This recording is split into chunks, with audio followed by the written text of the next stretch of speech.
Hi folks, it's Coach Kelvin here from the We Run Virtual Run Club, and we run coach for Leeds and surrounding areas as well as online coaching.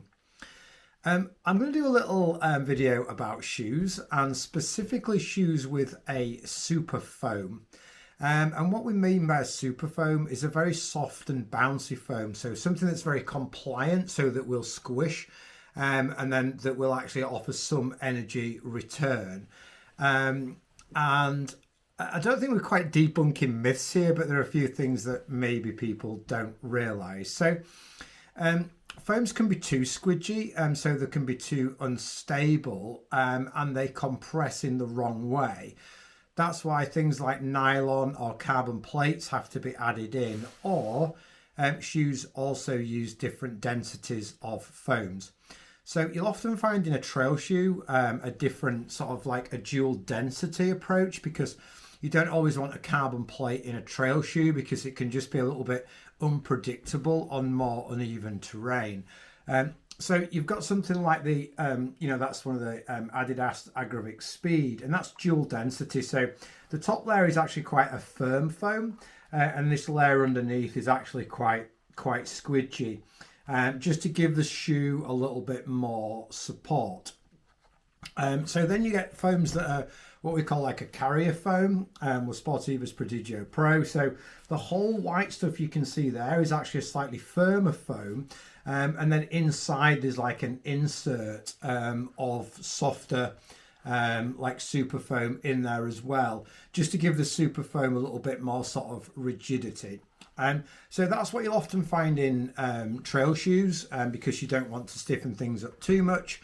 And then in a road shoe, this is a super trainer and not a super race shoe. So it's not like a carbon plated shoe, it's a nylon plated shoe. So really squidgy foam here, slightly firmer foam here. So it's dual density. And there's also a nylon plate in there to give it some rigidity. And the reason really for the plates in a shoe isn't to offer propulsion. Some people think the plate is to actually offer spring, but it's not really. It's to stabilize, how the load is applied. So an analogy that I like to use, if you've got a really, really soft foam mattress and just pressed in one area with your hand, it would just squidge straight down to the bottom and not really do anything. But if you put a sheet of thin plywood over the top of the mattress and then pressed on the plywood, the load will be more evenly distributed, and that's how carbon plates work in shoes. So what benefit does a shoe with a super foam have? So one of the challenges here, that a road super shoe can give you between 2 and 3% more efficiency to your running. But for some runners, that might not be anything. And for some runners, that might be a little bit more than that.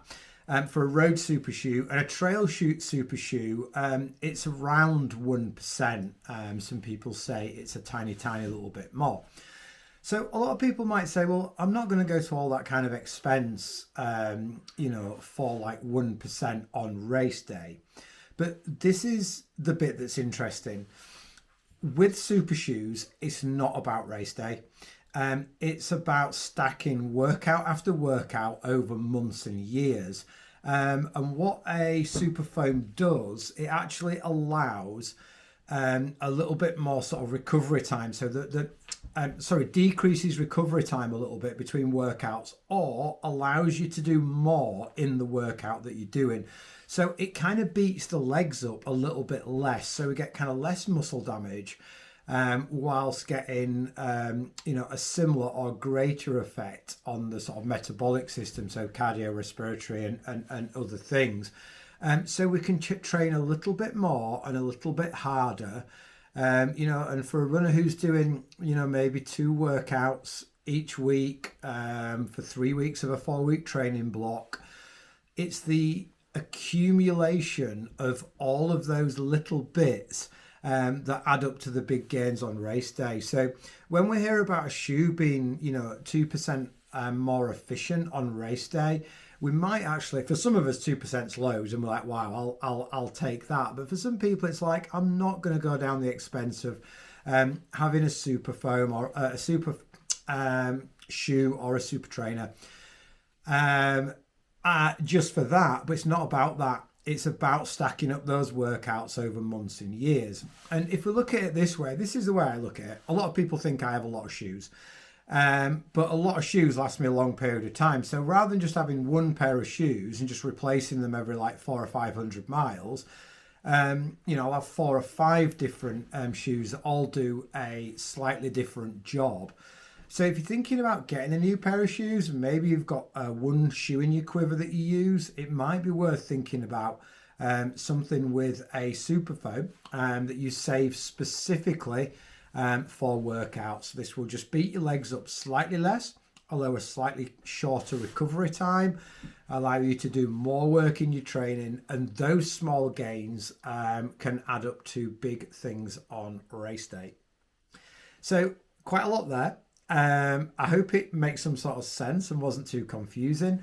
If you've got any comments or questions, please just add them below. And for now, happy running.